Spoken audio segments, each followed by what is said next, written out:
I'm not in my normal space because this is going to be a quick video.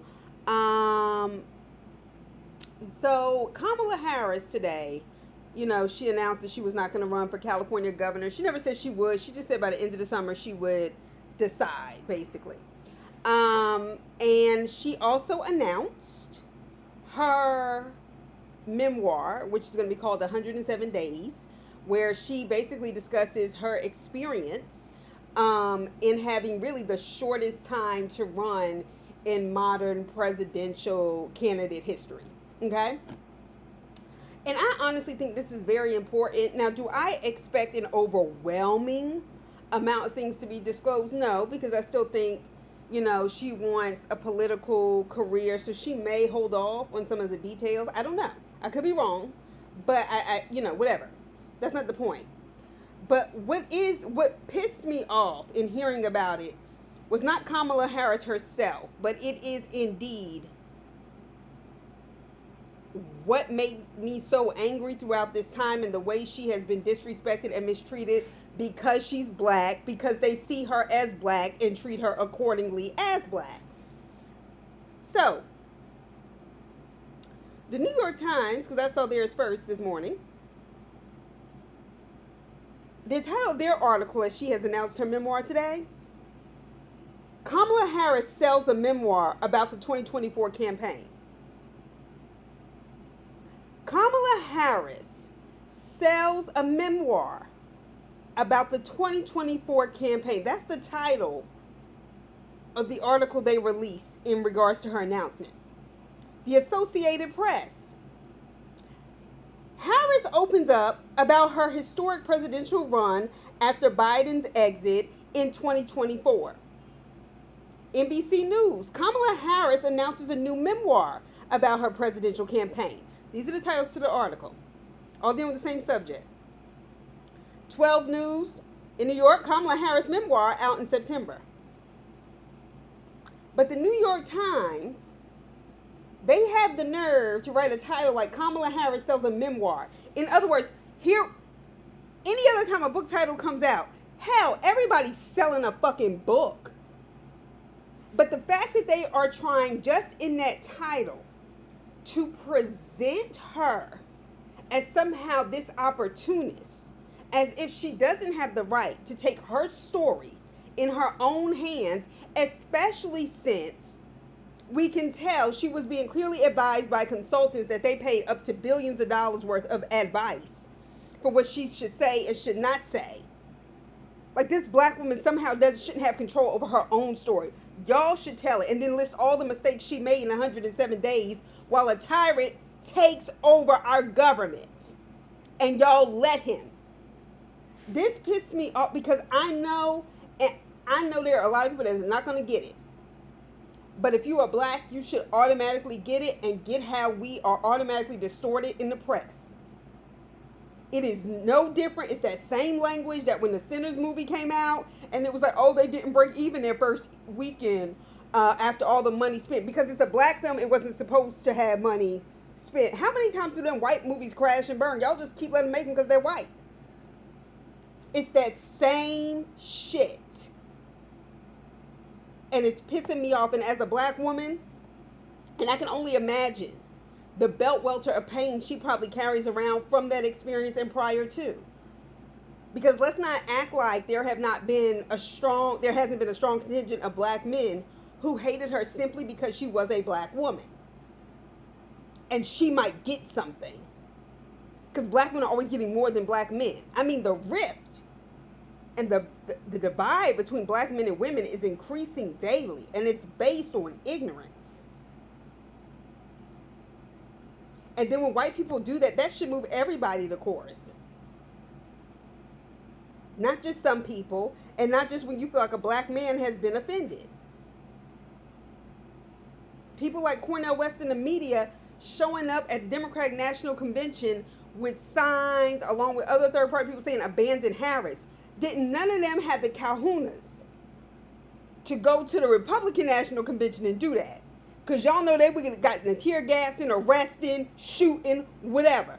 Because that's how they roll. So when I spoke to somebody about why they voted for the Green Party and how I said that some of these protests in the name of pro-Palestine stance, which I do believe in and agree with. I was not suggesting that the genocide that the United States has helped fund by providing Israel weapons is acceptable, and no, I don't agree with it. The point I was making was we've seen this movie before, and Trump will have nothing to lose the second time around.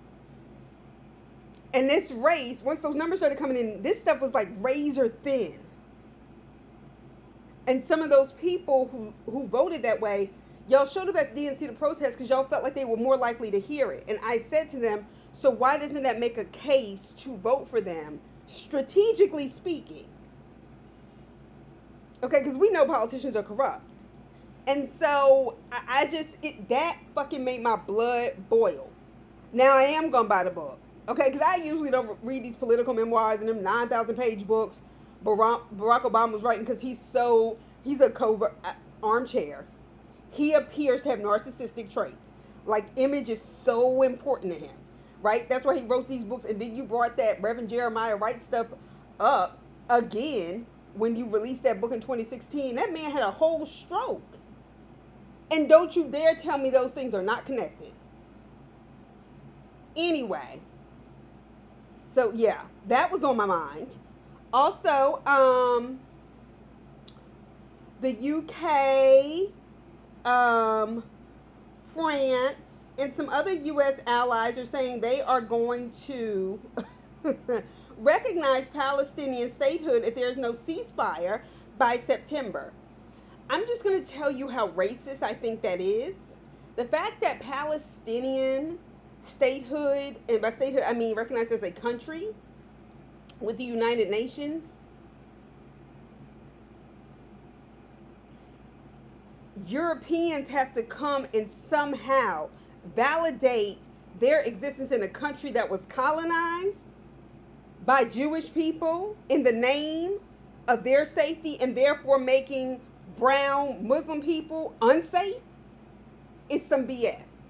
And y'all are only doing it to play politics. The fact that you need white validation, that's supposed to be big news.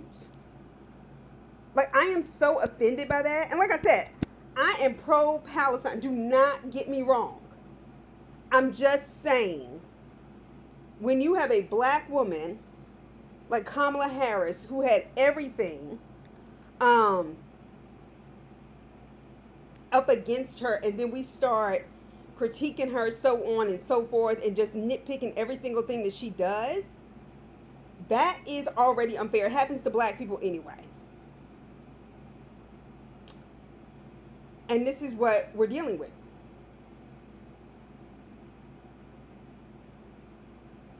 And that's what we have to be careful of. Also, in Gaza, there is mounting evidence of famine and widespread starvation. And then to have to make deals with, the U.S. government for them to drop food after they drop bombs, you low down dirty motherfuckers, is some bullshit. Okay, and a UN report reveals that even as global hunger, by technicality, whatever they consider hunger, has decreased, food insecurity rises in Africa. One of the greatest producers of vegetables, fruits, land land you can harvest crops on, but they don't have access to it. Or they don't benefit from it the same way. Because Europeans and Asian countries like China and people of the business elite class from India have gone into Africa pillaging and recolonizing. Y'all, we are really at war. And not just in one way. I don't know why more people have not been in a perpetual uproar about the fact that the Department of Education is being dismantled. And the whole idea that now they'll garnish checks, if you don't make good on your federal student loans, and making loans less accessible. The whole goal is to have as many of the elites educated and anybody outside of a certain class elitism whose parents can't pay $60,000, $70,000 a year to send them to private school, those people won't have access to higher education and therefore become bodies that do work that produce more wealth for other people while they're underpaid. Because education is so important. Higher education is very important. It should not be this difficult for people to go to college. But see, that's the game. They don't want enough of us to become free thinkers to challenge the system. It doesn't matter that I've been through college. It doesn't matter. I know there's plenty of people coming behind me. And it was already a game anyway to keep people who don't come from money in perpetual cycles of debt. That is the capitalist game. And now we are experiencing what happens when capitalism has no brakes. And racialized capitalism is what this country was built on. Everybody wasn't a slave. If you were black, you were pretty much a slave. Other than early on, you can become an indentured servant. And then when those people try to sue for certain rights, once becoming free, oftentimes they'd have to hire themselves out to white people, would be underpaid, would not get their money because black people were not recognized in the court system. That has already been a thing. So when black men and black women are going back and forth about foolishness because black men can't accept the fact that black women have not been socialized, as Eric Foner would describe it, the historian, there was an equality of powerlessness in American chattel slavery. In other words, black women didn't get to just be women, have babies and produce. No. They had to go back out into those fields.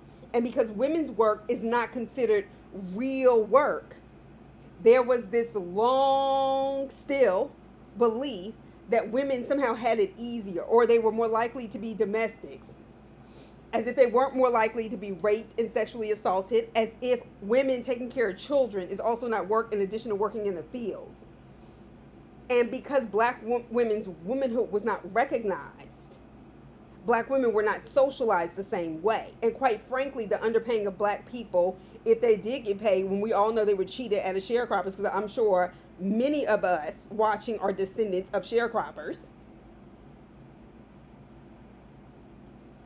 When they were underpaid, they couldn't get enough money to get ahead. Sound familiar? Sounds like this student loan deal? Okay. What Trump's doing is not funny. And no, I don't think he can read.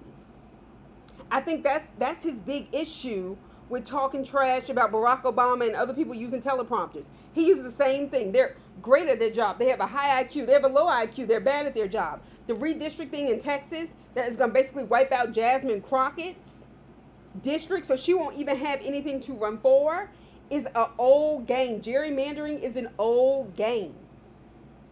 And it comes from Elbridge Gerry, who was a northern politician during slavery and said, okay, if y'all want the 3/5 compromise, I disagree with this. Because it really means 3 out of every 5 slaves counted toward representation, not 3/5 of a human being. Like, they weren't that smart. They weren't doing fractions like that. And he said, well, if slaves are going to count and their property, my horses, my cattle, my mules, all of that should count.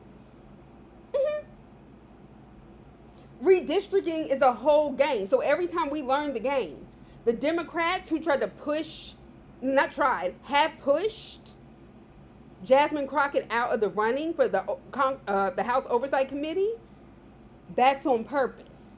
They don't want her holding them accountable because they take money from AIPAC. And Cory Booker and these theatrics, you can miss me. Okay, I'm going to yell at the Democrats on the Senate floor because I'm going to show, I see on TikTok and all these other places. He didn't say that, but I know that's where he's getting it from. How people are angry with the Democrats. They don't stand for anything. And Amy Klobuchar, I'm sorry, I know I'm messing up her last name. That white woman from Minnesota gathered his ass right there on the Senate floor and said, since I was addressed, no. She said, Senator Cory Booker, for you to chastise us as the Democrats, when you are supporting Trump's funding bill that is going to continue the same funding that came through essentially Bill Clinton's 1994 crime bill that pumps more money into the police than it does into the actual fundamentals of the community, you have your nerve. You rejected my setup for a law where that would not happen. Because we know what the result of policing is. He gets on this whole soapbox where people in my community deserve policing, this, that, and the other. She didn't say I was abolishing, and I told y'all this a million times. She said no, because the overfunding of police, then they have to find crimes. That's why they have quotas with tickets. That's why it's always like, you know, whenever it's toward the end of the month or around a holiday, that's when they usually give out the most tickets, because they have quotas to meet. Even in arrests and things like that. That's what she was saying. And he thinks if he talks loud and wrong enough, people will listen. Cory Booker, we know you a weak bitch. You don't stand for nothing. Now, I'm glad you took Strom Thurmond's record down just for the sake of just not having it anymore. But you don't stand for nothing. You don't. And that's that on that. And Gavin Newsom, I don't need your weak threats talking about some, we're going to redistrict California, they redistrict Texas, trying to act like he's going to do something to name minorities. Just like he told y'all about reparations and pulled it. Just like Wes Moore told y'all about reparations and vetoed it. Anyway, that's my political take for the moment. Talk to y'all soon.